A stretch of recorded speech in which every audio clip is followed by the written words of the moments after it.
दोस्तों जय हिंद। स्वागत है आप सभी का study with M SPP channel पर। दोस्तों आज 2 अप्रैल है, ठीक है, और नवरात्र आज से प्रारंभ हो चुका है, तो आप सभी को ढेर सारी शुभकामनाएं, ठीक है, और आपकी सभी इच्छाएं पूर्ण हो।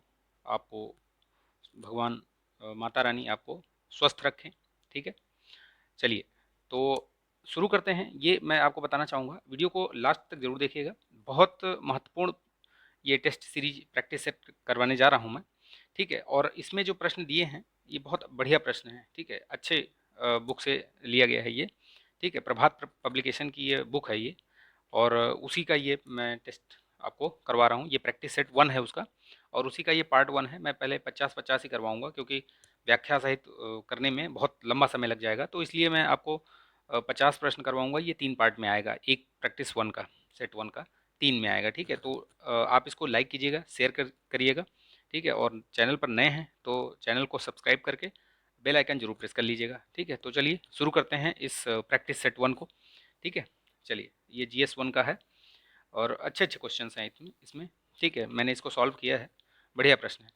देखिए, पादपों में मेस्टेरॉल, आर्गोस्टेरॉल, साइटोस्टेरॉल आदि विभिन्न प्रकार के स्टेरॉल पाए जाते हैं जो कोलेस्ट्रॉल से अति निकट सादृश्यता रखते हैं ये, ठीक है। इन पादप स्टेरॉल को सामूहिक रूप से क्या कहते हैं? अगर आप थोड़ा सा भी दिमाग लगाएंगे, थोड़ा सा भी कॉमन सेंस लगाएंगे, तो आप देखेंगे कैल्सीफेरॉल तो होगा नहीं, ठीक है। ल्यूमेस्टेफेरॉल भी नहीं होगा, ऑर्गो कैल्सीफेरॉल भी नहीं होगा। फाइटो अगर आप थोड़ा सा लगाएंगे कि पादप किसको फाइटो बोलते हैं, जो पादप फाइटोस्टेरॉल, ठीक है। तो ये आपको समझ में आ जाएगा। और एक चीज़ बताऊंगा आपको, आप वीडियो को पॉज करके अपना आंसर दीजिए और देखिए कि आप 50 प्रश्नों में से कितना क्वेश्चन आप कर पा रहे हैं, सही गलत कितना, वो आप कमेंट कीजिएगा, ठीक है। टोटल नंबर ऑफ क्वेश्चन कितने सही हुए आपके और कितने गलत हुए, कमेंट कीजिएगा, ठीक है, जरूर कमेंट कीजिएगा। चलिए, प्राकृतिक रूप से स्वयं ना हो पाने की स्थिति में कृत्रिम वीर्य सेचन कराया जाता है। इस प्रक्रिया में निम्नलिखित में से किसको या किनको स्त्री के गर्भाशय में प्रविष्ट कराया जाता है? तो जो ये कृत्रिम वीर्य सेचन है, इसमें केवल जो है वो शुक्राणु को ही कराया जाता है स्त्री के गर्भाशय में प्रविष्ट, ठीक है। अ, इसमें सिर्फ यही है, तो आंसर इसका क्या हुआ? सी, ठीक है। चलिए, ये बुक बहुत बढ़िया है, बेसिकली ये अच्छी है, इसमें क्वेश्चंस भी बहुत अच्छे हैं, स्टैंडर्ड वाले क्वेश्चंस हैं। ड्रॉबैक एक ही है इसमें, या आप कह सकते हैं कि एक सुधार की जो आवश्यकता है इसमें, जैसे कुछ कुछ वर्ड हैं एकदम क्लिष्ट हिंदी में लिखे हुए हैं, उनको समझने में दिक्कत होती है। तो अगर उनके बगल में या ब्रैकेट में इंग्लिश का उसका वर्जन लिखा हो तो समझने में बहुत आसानी होती है। ये मेरा मतलब मानना है, मुझे दिक्कत लगी थोड़ी इसमें। तो अदरवाइज़ इसके क्वेश्चंस बहुत स्टैंडर्ड के हैं, अच्छे हैं क्वेश्चंस। चलिए, ब्रह्मपुत्र और सतलज नदियों के अंतर्राष्ट्रीय सहयोग के अंतर्गत निम्नलिखित में से किस एक देश के साथ भारत ने समझौता ज्ञापन पर हस्ताक्षर किया है? तो देखिए, जहाँ पे ब्रह्मपुत्र और सतलज आ गया, तो इन देशों में ना तो ये ब्रह्मपुत्र यहाँ पाकिस्तान में जाती है, ना ही नेपाल से जाती है, तो बचता है बांग्लादेश और चीन। और आप देखिए कि सतलज जो है वो बांग्लादेश में जाती नहीं है, तो ख़त्म, यानी कि आपका चीन ही ऑप्शन होगा। इस तरीके से थोड़ा सा दिमाग लगाइए, आप थोड़ा सा घुमाइए दिमाग को, यूज़ कीजिए, तो आप समझ में आ जाएंगे, ठीक है। कॉमन सेंस वाले क्वेश्चन हैं इसे, इस तरीके से क्वेश्चन जो है सॉल्व किए जाते हैं। अनुवांशिकता रूपांतरित जो जीएम फसल होती है ना, जेनेटिकली मॉडिफाइड जो फसलें हैं, अब जैसे जीएम लिख दिया तो सही है, थोड़ा सा समझ में आ जाएगा, लेकिन अगर उसको ब्रैकेट में फुल पूरा लिख देते तो अच्छा रहता है। ये अनुवांशिकता रूपांतरित, अब इसमें थोड़ा सा क्लिष्ट हिंदी का प्रयोग किया गया है, एनी हाउ, चलिए समझ में आ रहा है वो। फसलों में रूपांतरित अनुवांशिक पदार्थ किसके कारण होते हैं? तो देखिए, नए लाभदायक डीएनए का आगमन होता है, एग्जैक्टली सही है। विद्यमान जो हानिकारक होते हैं उनको निकाल दिया जाता है, उनका निष्कासन भी होता है, ठीक है। ये हो गया, ये हो गया। और नए जो विशेषक हैं, मतलब कुछ कुछ नए विशेषक हैं, उनको उनका भी आगमन होता है, तो यानी 1 2 4, इसका आंसर होगा डी, ठीक है। भारत भारत में निम्नलिखित रेलवे क्षेत्रों में से किस एक का मुख्यालय माध्य समुद्र तल से अधिकतम ऊंचाई पर है? तो आपको पहले तो ये पता होना चाहिए कि ये सभी कहाँ पर हैं। ये पूर्व मध्य रेलवे का ये मुख्यालय है कहाँ पे, ठीक है। अब जब वो पता चल जाएगा आपको, तभी आपको आइडिया लगेगा कि कौन सा ऊंचा हो सकता है, समुद्र तल से ऊंचाई अधिक हो सकती है और किसकी नीची हो सकती है। इसमें भी आपको अगर फैक्ट पता है तभी हो पाएगा, अदरवाइज नहीं होएगा। तो इन सब क्वेश्चंस को, अगर इस तरीके के क्वेश्चन आप श्योर शॉर्ट नहीं है तो आप इनको स्किप कर दीजिए, ठीक है, क्योंकि 1/3 माइनस मार्किंग है और आप उसको छोड़ देंगे तो बेहतर होगा, ठीक है। माइनस मार्किंग का खामियाजा मैंने बहुत बार भुगता है, ठीक है। तो आपको मैं सलाह दूंगा कि अगर इस तरीके का क्वेश्चन आपको नहीं आ रहा है तो उसको स्किप कर दीजिए, ठीक, ठीक है। 150 क्वेश्चन में आप कम से कम जो है 20 क्वेश्चन ऐसे रखिए आप जिनको कि आप छोड़ दीजिए, बिल्कुल भी छोड़ दीजिए, मतलब ये मान के चलिए कि इसको तो छोड़ देना है 20 क्वेश्चन। 130 क्वेश्चन ऐसे हैं आएंगे जो आपको लगेगा या तो आप सही कर ले जाएंगे या फिर आप उसमें से कुछ हो सकता है कि गलत भी हो जाए। तो आप 20 क्वेश्चन तो आप मान के चलिए उनको छोड़ना ही छोड़ना है। चलिए नेक्स्ट देखते हैं। तो अच्छा, इसका मैंने बताया नहीं, आंसर बता देता हूँ। देखिए, पूर्व मध्य रेलवे का जो मुख्यालय है वो कहाँ है? हाजीपुर में है। तो याद रखिएगा ये कहाँ है? हाजीपुर में। तो हाजीपुर, इसके जो हाइट है समुद्र तल से ऊंचाई है इसकी 55 मीटर है। ठीक है, ये दक्षिण पश्चिम जो रेलवे है, ये दक्षिण पश्चिम ये हुबली में है, हुबली। ठीक है, याद रखिएगा ये सब क्वेश्चन ऐसे भी आते हैं, डायरेक्टली पूछा जाता है। दक्षिण पश्चिम वाला हुबली में है, ये 671 मीटर है। तो यही इसका जो आंसर होगा यही होगा, डी, सी सॉरी, दक्षिण पश्चिम रेलवे। ये दक्षिण पूर्व रेलवे जो है, वो दक्षिण पूर्व रेलवे जो है कोलकाता में है, 9 मीटर है ये। ठीक है, ये कोलकाता में है और 9 मीटर है इसकी ऊंचाई समुद्र तल से। और ये जो पश्चिम मध्य रेलवे है ये है जबलपुर में। ठीक है, जबलपुर, और इसकी ऊंचाई है 421। ये बेसिकली ये इस तरीके के टिपिकल क्वेश्चंस मोस्टली आप छोड़ ही दीजिए तो बेहतर होगा, लेकिन मैंने बता दिया इसको आपको। अगर याद रख सकते हैं तो याद रखिएगा। निम्नलिखित कथनों में से कौन सा एक सही है? ध्वनि का वेग। तो ध्वनि का वेग देखिए, ऐसे ही अगर आपने पढ़ा होगा साइंस में थोड़ा बहुत, तो ठोस में अधिकतम होता है और गैसों में न्यूनतम होता है। ठीक है, तो सीधे सीधे ये प्रश्न है।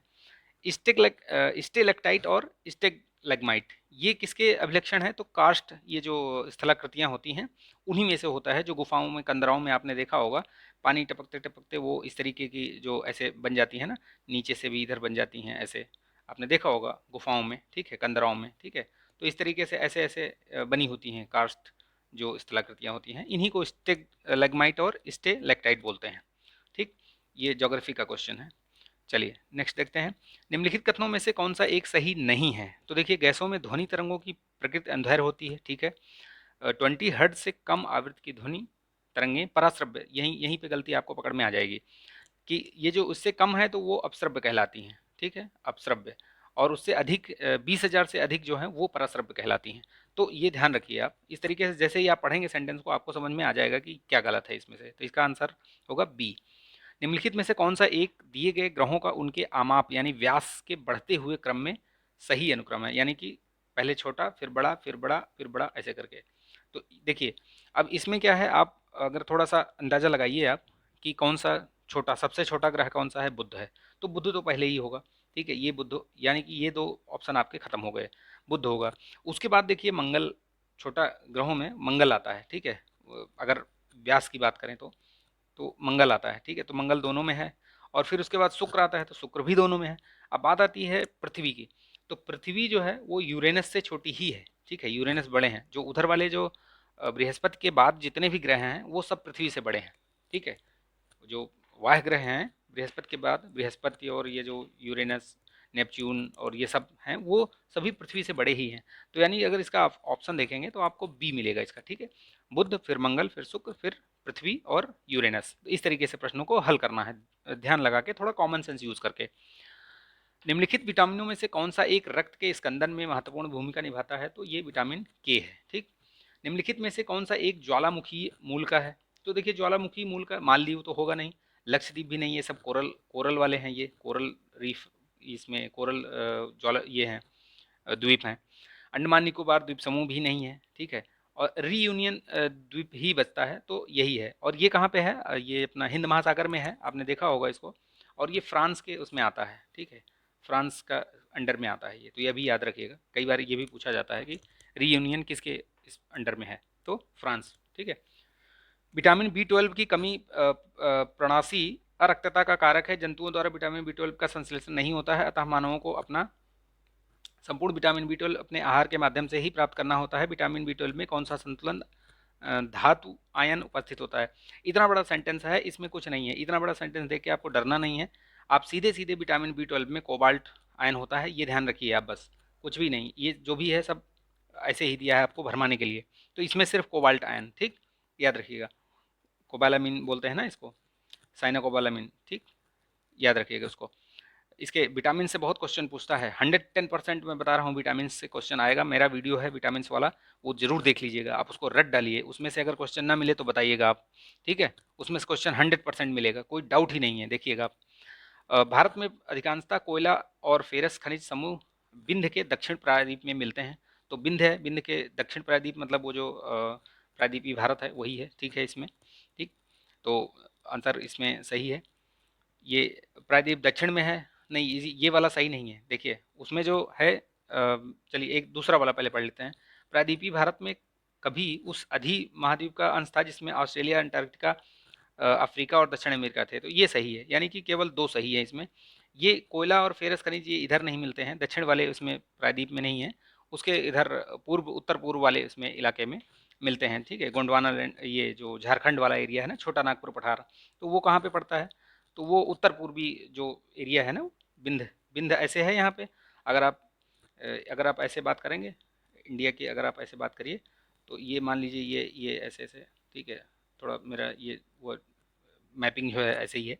ठीक है, यहाँ यहाँ पे बिंद है, तो यहाँ पे अगर बिंद है तो ये जो छोटा नागपुर वाला पठार एरिया है ना यहाँ पे इधर, तो ये दक्षिण बोल रहा है तो दक्षिण में नहीं है, ये छोटा नागपुर यानी उत्तर पूर्वी एरिया में है, तो इस वजह से ये गलत है। ठीक, चलिए तो इसको बता दिया मैंने। हमारे शरीर में ग्लूकोज ऊर्जा का एक महत्वपूर्ण स्रोत है। ग्लूकोज निम्नलिखित में से किस प्रकार का कार्बनिक अणु है? तो ग्लूकोज, ये अगर आप ऑप्शन देखेंगे इसमें तो कार्बोहाइड्रेट, इसमें आपको पता चल जाएगा कि कार्बोहाइड्रेट। ठीक, महात्मा गांधी राष्ट्रीय समुद्री उद्यान कहाँ पर स्थित है? तो ये पोर्ट ब्लेयर में है। ठीक है, याद रखिएगा, ये सब फैक्ट हैं ये सही।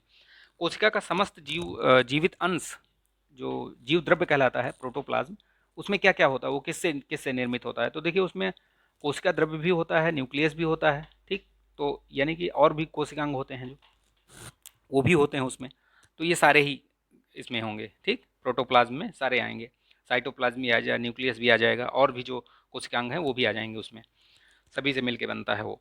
17 में देखिए क्या है, 17 में पूछा है इसमें से कौन सा सही है। तो देखिए इसमें उपसौर्य और अपसौर्य की बात कही गई है, तो इसमें रवि नीच और ये पता नहीं ये क्या दे दिया है, सूर्योच्च। ठीक है, तो ये खतरनाक सा दे दिया है नाम, मतलब थोड़ा क्लिष्ट उसमें दे दिया है। देखिए सामान्यतः 3 जनवरी को होने वाले रवि नीच पर पृथ्वी जो है सूर्य के निकटतम होती है। तो आप इस वर्ड को ध्यान मत दीजिए, आप देखिए कि पृथ्वी जो है सूर्य के निकटतम होती है 3 जनवरी को। ठीक है, ये सही है। ठीक है, तो ये सही हो गया एक। और पूछ रहा है, और अगर पढ़ेंगे तो 4 जुलाई को सूर्य, ये पृथ्वी सूर्य से अधिकतम दूरी पर होती है। तो ये रवि नीच नहीं होगा, ये यहाँ पे वर्ड नहीं होगा इसमें। देखिए ये 4 जुलाई को होने वाले सूर्योच्च हो जाएगा ये इसमें। ठीक है, ये सबसे अधिक दूरी पर होती है। तो जैसे उपसौर्य और अपसौर्य वाली स्थिति है, ये वही उसी के बारे में ये पूछ रहा है बेसिकली। तो 1 और 3, ये 1 एंड 3 जो है ऑप्शन इसका सही होगा। ठीक है, तो याद रखिएगा इसको, ये ध्यान में रखिएगा, वो एकदम कॉन्सेप्चुअल चीज़ें हैं, उसको दिमाग में आप बिठा लीजिएगा कि 3 जनवरी को पृथ्वी और सूर्य के बीच जो है न्यूनतम दूरी होती है, और 4 जुलाई को अधिकतम दूरी होती है। ठीक है, लेकिन इसका फ़र्क नहीं पड़ता है, आपने देखा होगा जुलाई में भी गर्मी उतनी पड़ती है जबकि दूर रहता है तो भी, और उधर जब जनवरी में नज़दीक रहता है तो क्या गर्मी पड़ने लगती? नहीं, ठंडी एकदम जनवरी में पीक सर्दी रहती है, तो उसका कुछ फ़र्क नहीं पड़ता है। ठीक, निम्नलिखित में से अपने किस योगदान के लिए नॉर्मन बोरलॉग को ये नोबेल पुरस्कार मिला था? तो नॉर्मन बोरलॉग जो है आपको पता होगा कि ये हरित क्रांति के जनक कहे जाते हैं वर्ल्ड लेवल पे। ठीक है, आप इंडिया में कौन कहे जाते हैं वो बताइएगा, आप कमेंट करके बताइएगा। अत्यधिक उपज वाली फसलों का विकास, इसी के लिए इनको दिया गया था, बाकी ये सब तो ऐसे ही लिख दिया है भरमाने के लिए। केवल एक, इसका आंसर एक होगा। ठीक है, किसी निकट दृष्टि दोष, जो मायोपिया वाला है व्यक्ति, उस व्यक्ति को एक 1.25 डायोप्टर पावर है उसका, उसके लेंस की फोकल दूरी इतनी दूरी और फोकस स्वरूप क्या होगा, यानी कि कौन सा लेंस लगाएगा? तो मायोपिया है तो एग्जैक्टली आप अवतल लेंस लगेगा सबसे पहले तो ये दो ऑप्शन तो आपके ख़त्म हो गए। ठीक है, अब उसमें क्या है कि इसका एक ये फार्मूला होता है। ठीक है, जो P is equal to L by F is equal to 1/p ऐसे करके, तो आप जब निकालेंगे तो आपका जो आंसर आएगा वो आएगा 80 सेंटीमीटर और अवतल लेंस। ठीक, चलिए निम्नलिखित में से कौन सा एक दीर्घकालीन समुद्र तल परिवर्तन का कारण है? तो देखिए समुद्र तल का परिवर्तन का कारण कौन सा है? बर्फ चादरों का पिघलना। आप देखते हैं समुद्र तल की ऊंचाई बढ़ती जा रही है, बढ़ता जा रहा है वो मतलब। ठीक है, नेक्स्ट देखते हैं 10 ग्राम द्रव्यमान का कोई बर्फ का टुकड़ा है, 0 डिग्री सेल्सियस पर रखा गया है। ठीक है, 0 डिग्री सेल्सियस पर पिघलने के लिए इसे कितनी ऊष्मा की आवश्यकता होगी? तो देखिए जो लेटेंट हीट होती है ना, लेटेंट हीट, ये लेटेंट हीट है, वो कितनी है उसकी बताई गई है, इतनी इतनी जूल प्रति ग्राम बताई गई है, और उसका जो द्रव्यमान है वो कितना है? 100 ग्राम है। तो आपसे पूछ क्या रहा है, ऊष्मा पूछ रहा है, कितनी ऊष्मा की ज़रूरत होगी। तो ऊष्मा ऐसे निकालेंगे तो द्रव्यमान इंटू लेटेंट हीट, यानी कि इसको और 100 को मल्टीप्लाई कर देंगे तो आपका आ जाएगा 33360 जूल। ठीक है, ये इसका आंसर हो जाएगा। ठीक है, याद रखिएगा इसका आंसर इधर इधर देख लीजिए आप, मिल जाएगा आपको। ठीक है, ये देखिए, यानी कि इसका आंसर होगा सी। ठीक है, समझ में आया ना। ऊष्मा बराबर अगर आपको निकालना है वैसे लेटेंट हीट दी हुई है और उसका द्रव्यमान दिया हुआ है, तो द्रव्यमान और लेटेंट हीट को मल्टीप्लाई कर देंगे तो कितनी ऊष्मा चाहिए उसको पिघलने के लिए वो आपको पता चल जाएगा। ब्रह्मपुत्र नदी की निम्नलिखित सहायक नदियों पर विचार कीजिए। ये देखिए, लोहित, सुबंसिरी, तीस्ता, संकोश, ये सारी उसकी सहायक नदियां हैं। याद, ये भी एग्जैक्टली याद रखिएगा क्योंकि ऐसा भी पूछ सकता है कि इनमें से कौन से नहीं है, 4 ऑप्शन देके, तो याद रखिएगा इनको। ठीक, देखिए इसमें पूछ रहा है कि पश्चिम से पूर्व, यानी कि इस तरफ से, ये पश्चिम है, इधर से ऐसे पूर्व यानी कि ईस्ट। ठीक है, ये वेस्ट हो गया, ये ईस्ट। पूछ रहा है इनका क्रम बताना है। तो देखिए सबसे पहले कौन सी आएगी इसमें से। ठीक, तीस्ता सबसे इधर है, आपने देखा होगा अगर आप मैप में थोड़ा सा आप ध्यान दीजिए तो ऐसे है भारतीय। ठीक है, यहाँ सिक्किम है, तो सिक्किम से इधर से ये तीस्ता निकलते हुए इधर थोड़ा वेस्ट बंगाल को भी बीच से टच करते हुए और इधर आके ये अपना बांग्लादेश में आती है, इधर से आके इसमें ब्रह्मपुत्र में मिलती है ये। तो अगर आप देखेंगे तीस्ता सबसे पहले होगी। ठीक है, तो तीस्ता यानी कि 2 नंबर जो है आपका सबसे पहले आ गया। तो 2 नंबर सबसे पहले आ गया, तो ये वाले ऑप्शन और ये वाले ऑप्शन आपके कट हो गए। बचता कौन सा है, तीस्ता के बाद आता है आपका संकोच। संकोच आती है, तो यानी कि ये आपका ऑप्शन हो गया 2 और 4 3 1, यानी कि तीस्ता, संकोच, सुबंसिरी, लोहित। लोहित उधर है सबसे इस ऑप्शन में सबसे पीछे है, मतलब सबसे पूर्व में है। ठीक, चलिए, निम्नलिखित हार्मोनों में से किस प्रकार का हार्मोन पेप्टाइड श्रृंखला का है। तो ये पेप्टाइड श्रृंखला वाला जो है ये इंसुलिन है, जो कि ये पेप्टाइड श्रृंखला द्वारा निर्मित होता है। इंसुलिन याद रखिए, एकदम फैक्ट है। निम्नलिखित में से कौन सा एक दक्षिणी गोलार्ध में पवन का अपनी बाईं ओर विक्षेपित होने का कारण है। तो अब उसका जो पृथ्वी का जो घूर्णन गति होता है उसी रीजन से ही ये जो है इधर दक्षिणी गोलार्ध में जो है बाईं ओर विक्षेपित होती हैं और उत्तरी गोलार्ध में, दक्षिणी में बाईं ओर और दक्षिणी में दाहिनी ओर, तो अलग अलग दिशाओं में उल्टा मतलब विपरीत हो जाती हैं वो। जैसे इसमें लिखा है ना, दक्षिणी गोलार्ध में अपनी बाईं ओर विक्षेपित होती हैं, तो उत्तरी गोलार्ध में अपनी दाहिनी ओर हो जाएंगी। याद रखिएगा, ये बहुत एकदम फैक्चुअल वाला है क्वेश्चन। ठीक है, एक कौन सा एक रासायनिक परिवर्तन का उदाहरण है। तो सीधे सीधे देखिए, इसमें अगर आप पढ़ेंगे तो कागज अगर जल गया तो उसको आप परिवर्तित नहीं कर सकते। रासायनिक परिवर्तन तो यही हुआ ना कि अगर उसका गुणधर्म ऐसा मतलब चेंज हो गया कि उसको आप उसके पूर्वत जो है गुणधर्म में नहीं वापस ला सकते, तो वो फिर बेकार है। ठीक है, तो इसलिए वही है। किसी चक्रवात अक्ष पर क्या होता है। चक्रवात अक्ष जो है उस पर क्या होता है, अप्रसामान्य उच्च ताप और निम्न दाब। ठीक, और अप्रसामान्य निम्न ताप और निम्न दाब, निर्मल आकाश और न्यूनतम ताप, ये होता है इसमें चक्रवात अक्ष पर। ठीक, निम्नलिखित कथनों में से कौन सा एक कथन सही है। अम्लीय वर्षा चूना पत्थर से बनी इमारतों पे अभिक्रिया करती है। तो ये अभिक्रिया करती है, सही बात है, आप देखिए। और सल्फर युक्त कोयले के दहन से अम्लीय वर्षा ये प्रभावित होती है, मतलब उसमें भाग लेती है, तो ये दोनों सही है, यानी कि यही सही है। सुपोषण ये एक प्रभावी तरीका नहीं है। ठीक, तो याद रखिएगा इसको। सुपोषण एक अलग तरीके का ही, वो जल में जो अपने क्या बोलते हैं उनको।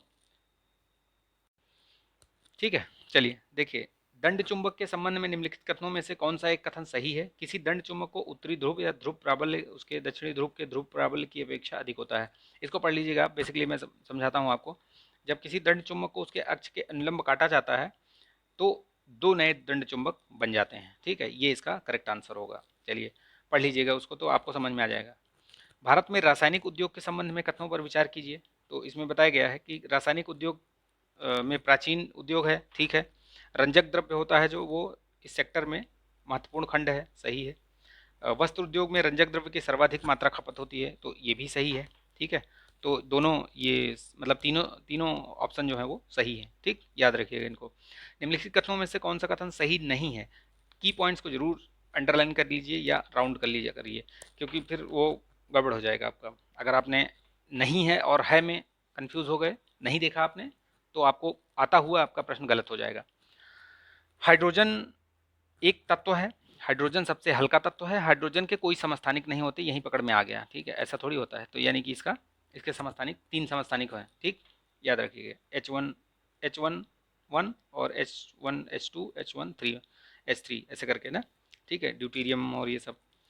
चलिए, अंटार्कटिका में भारत के वैज्ञानिक और अनुसंधान मिशन के निम्नलिखित कथनों में से कौन सा कथन सही है? तो सही पूछा है इसमें से, तीनों कथन अगर आप पढ़ते हैं और तीनों कथन पढ़ के आपको पता चलेगा कि इसमें से जो कथन है वो तीनों सही है। कैसे?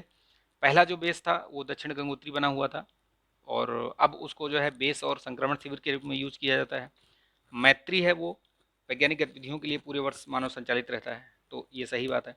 अभी जो चल रहा है वो सिर्फ भारती और मैत्री ही है, वो जो चलता है इसमें, ये बाकी तो ये जो दक्षिण गंगोत्री है ये अब सिर्फ आपूर्ति बेस और संक्रमण शिविर के रूप में यूज़ हो रहा है, लेकिन जो फंक्शनल है ये दोनों हैं, ठीक है। जो भारतीय है वो सबसे लास्ट में बना है 2012 में, ये 1985 में बना है और दक्षिण गंगोत्री 1983 में, याद रखिएगा इनको, ठीक, एकदम फैक्ट चीज़ें ध्यान रखिएगा। निम्नलिखित कथनों में से कौन सा कथन सही नहीं है? तो विभिन्न तत्वों के परमाणु की द्रव्यमान संख्याएं समान हो, ये आप पढ़िएगा एक बार, मैं इसका एकदम मतलब करेक्ट आंसर बता देता हूँ आपको, क्योंकि पढ़ेंगे तो बहुत टाइम हो जाएगा। ये किसी तत्व के सभी परमाणु में न्यूट्रॉनों की संख्या सदैव समान नहीं होगी, सदैव समान होगी, ठीक है, ये गलत है, ठीक है, उसमें समान नहीं होगी, याद रखिएगा इनको। घरेलू और औद्योगिक प्रयोजनों के लिए संश्लिष्ट रबड़ ने प्राकृतिक रबड़ का स्थान ले लिया है, इसके पीछे क्या कारण है?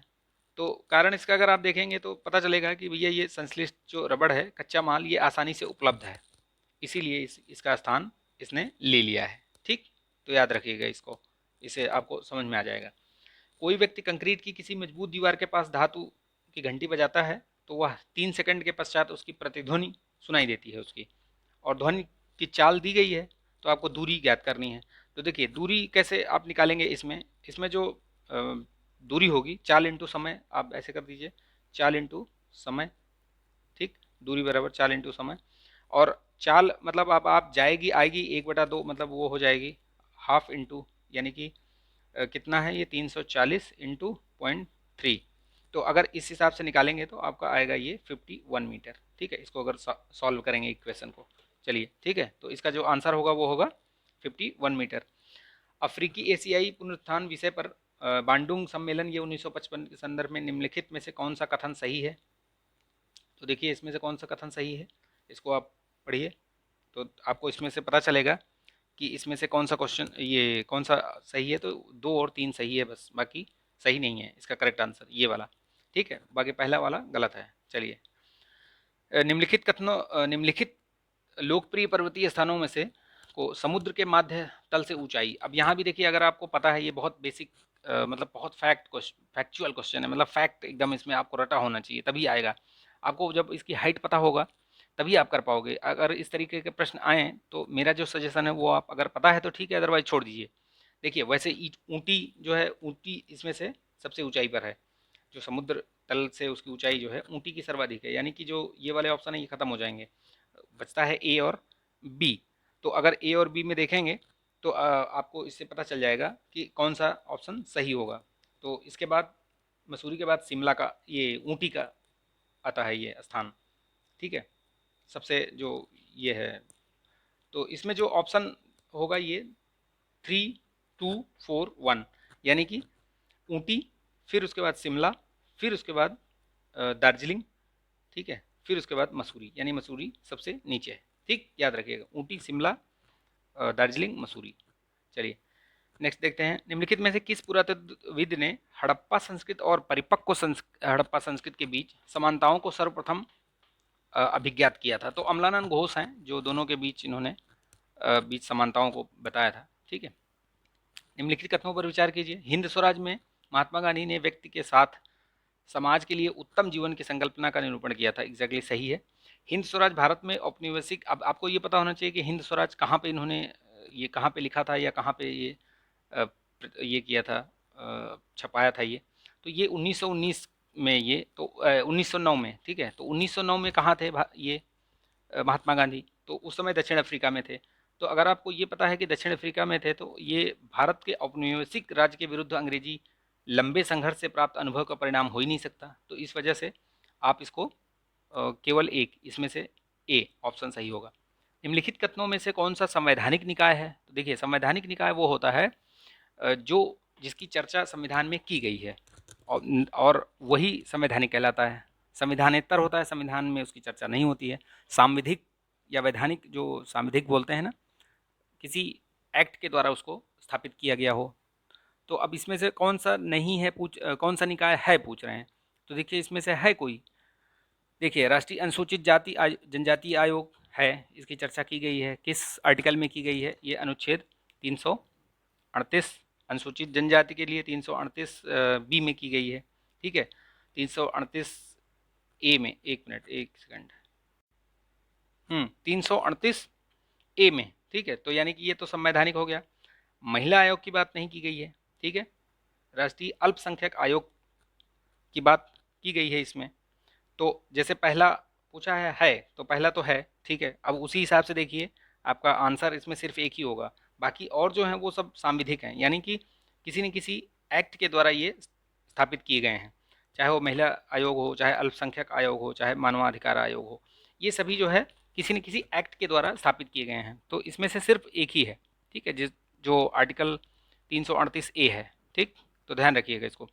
एलोरा स्थित कैलाशनाथ मंदिर और मामल्लपुरम में स्थित सौर मंदिर के बीच क्या विशेषता है, क्या समानता है? मतलब तो दोनों एक ही मतलब ठोस चट्टानों के पर उत्कीर्ण किए गए हैं, ठीक है। तो यही समानता है दोनों में। निम्नलिखित में से किसका या किनका राजपूत चित्रकला में चित्रण नहीं किया गया है? तो देखिए, राजपूत कला में चित्रण किसका किया गया होगा? कृष्ण की कथाओं का तो किया गया है, राग और रागणियों का भी किया गया है। हमजा के कार्य और ये बाबर के कार्य, इनका नहीं किया गया है, ठीक है। तो सिर्फ और सिर्फ 1 एंड 2 नहीं पूछ रहा है, किसका नहीं किया गया है ना, तो 3 एंड 4 इसका ऑप्शन होगा नहीं। और इसमें ध्यान रखिएगा, किस पंचवर्षीय योजना की उच्च प्राथमिकता मुद्रास्फीति को नियंत्रित करने तथा आर्थिक स्थिति में स्थिरता लाने के लिए? तो चौथी पंचवर्षीय योजना जो थी उसका उद्देश्य यही था, ठीक। याद रखिएगा इसको, सभी के उद्देश्य याद रखिएगा और सभी का जो दूसरा दूसरा नाम है उसको भी याद रखिएगा, ठीक। चलिए, अभिनवगुप्त ने तंत्रलोक नामक एक व्याप्त प्रबंध लिखा था। कुल और ट्रिक, इसमें जो कुल और ट्रिक है उसके बारे में बताया है। तंत्रों की शिक्षाओं के मतलब व्यवस्थित रूप से प्रस्तुत किया है। 8वीं शताब्दी के आसपास गुजरात में हरिभद्र सूरी ने द्वारा लिखित समरैचकहा तकनीकी रूप से कोई तांत्रिक कृति नहीं है। तो इसमें ये दोनों सही हैं, ठीक है। तो आप इसको ऑप्शन लगा सकते हैं इसमें सी, ठीक। चलिए, फिलिप वक्र के बारे में निम्नलिखित कथनों पर विचार कीजिए। फिलिप वक्र क्या है, किससे संबंधित होता है? तो आपको पता है कि फिलिप वक्र जो है ये मुद्रास्फीति और बेरोजगारी से संबंध बताता है। तो अगर आप देखेंगे तो इसमें ये दोनों तो सही हैं, ये तीसरा गलत है। दीर्घकालीन के लिए ये बेरोजगारी त्वरणहीन, ये सब गलत है, ठीक है। सिर्फ 1 एंड 2 सही है इसका, ठीक। इसको पढ़िएगा आप। निम्नलिखित कथनों में से कौन सा एक द्रव्यगत या प्रपत्र का उदाहरण है? तो इसमें से कौन सा उदाहरण कौन से हैं? ये 1, 3, 4, ठीक है। यानी कि कोष पत्र और ये आपका बचत खाते में अल्पावधि जमाएं और खुदरा मुद्रा, ये क्रेडिट कार्ड नहीं है, बाकी सब हैं, ठीक है। क्रेडिट कार्ड नहीं है। निम्नलिखित में से कौन सा एक देश यूरेशियाई आर्थिक संघ का सदस्य नहीं है? तो कौन सा नहीं है? उज्बेकिस्तान नहीं है, बाकी ये तीनों हैं, बेलारूस, कजाकिस्तान, रूस, ठीक है। ये यूरेशियाई आर्थिक संघ के हैं। यूरेशियाई शब्दों में सॉरी, निम्नलिखित कथनों में से कौन सा एक अर्थशास्त्र में प्रतिरोधी संव्यवहार द्वारा जोखिम के परिहार की तकनीक के लिए प्रयुक्त होता है? तो हेजिंग करना, ठीक है। हेजिंग करना, याद रखिएगा इसको। भारत के प्रवासी नागरिक की श्रेणी, भारत के नागरिकता अधिनियम, ठीक है। देखिए, इसमें हेजिंग करने का मतलब होता है, हेजिंग जो है वो जोखिम को कम करने के लिए प्रतिरोधी संव्यवहार का सहारा लेने की एक तकनीक है, ठीक है। उसकी एक टेक्निक है वो। हेजिंग निवेश का एक ऐसा माध्यम है जिसमें किसी परिसंपत्ति के मूल्य में होने वाले आकस्मिक परिवर्तन के जोखिम को कम करता है। तो वही चीज़ यहाँ पे पूछा गया है, वो हेजिंग। भारत के प्रवासी नागरिक की श्रेणी भारत के नागरिकता अधिनियम में कब संशोधन किया गया था? किस वर्ष इसकी प्रविष्टि की गई थी? जो भारत के प्रवासी नागरिकों के लिए कब किया गया था इसको? तो इसमें 2003 में जो संशोधन हुआ था उसी में ये प्रवासी नागरिकों के लिए व्यवस्था की गई थी, ठीक है। शिक्षा का अधिकार, तो देखिए, शिक्षा का अधिकार आपको पता है कि 2002 में पारित हुआ था, तो ये 86वां संविधान संशोधन, ठीक। बाकी सब होंगे नहीं। लास्ट क्वेश्चन देखते हैं आज का। असम प्रांत 1911 में सृजित किया गया था, ठीक है। वर्ष 1874 में असम के अंतर्गत 11 जिले बंगाल के लेफ्टिनेंट गवर्नर में से पृथक कर दिए गए और एक चीफ कमिश्नर के अधीन स्वतंत्र प्रशासन की के रूप में स्थापित किया गया। तो ये दोनों सही हैं, याद रखिएगा, ये भी सही है, ये भी सही है, यानी कि ये सी। ठीक है, ये बहुत महत्वपूर्ण क्वेश्चंस हैं, आप इनको कीजिए। अगर आप इसमें से आपको नहीं भी आए तो आप एटलीस्ट उनको नोट्स बना लीजिए, मैंने जो बताए हैं उसको भी नोट कर लीजिएगा और रिवाइज़ कीजिएगा। अभी ये 2 महीने का समय लगभग बच रहा है, तो आपको सिर्फ यही करना है कि आप टेस्ट सीरीज़ दीजिए, टेस्ट लगाइए, जितना लगा सकते हैं आप, प्रैक्टिस कीजिए, और जो आपको नहीं आता है उसके नोट्स बनाइए और उसी नोट्स को रिवाइज़ करते रहिए। ठीक है, बाकी इधर-उधर भटकने की ज़रूरत नहीं है, फ़ोकस्ड होके जो आपके पास अभी है उसी में आप अब कीजिए। अब नई बुक मत ले आइए या नया कोई नोट्स मत बनाइए। ठीक है, जो आपने नोट्स बना रखे हैं, हाँ, जो टेस्ट सीरीज़ में आपको क्वेश्चंस नहीं आ रहे हैं उनको ज़रूर आप लिखिए, और उसका जो डिस्क्रिप्शन एनालिसिस जो बताया जा रहा है, व्याख्या जो बताई जा रही है, उसको ज़रूर आप ध्यान से सुनिए और लिख लीजिए उसको, और उसी को रिवाइज़ कीजिए। ठीक है, तो चलिए नेक्स्ट उसमें मिलेंगे, और इसका सेकंड पार्ट भी लेकर आऊँगा 50 से आगे वाले का। ठीक है, तो ये 3 पार्ट में आएगा ये। ठीक है, आई होप कि ये आपको पसंद आया होगा। पसंद आया तो प्लीज़ लाइक कीजिएगा, शेयर कीजिएगा, और चैनल पर नए हैं तो सब्सक्राइब कर लीजिए इसको। ठीक है, बेल आइकन भी प्रेस कर लीजिएगा ताकि वीडियो के नोटिफिकेशन आपको मिलते रहें। तो मिलेंगे नेक्स्ट वीडियो में, तब तक के लिए अपना ध्यान रखिए, स्वस्थ रहिए, मस्त रहिए, बिंदास रहिए। जय हिंद।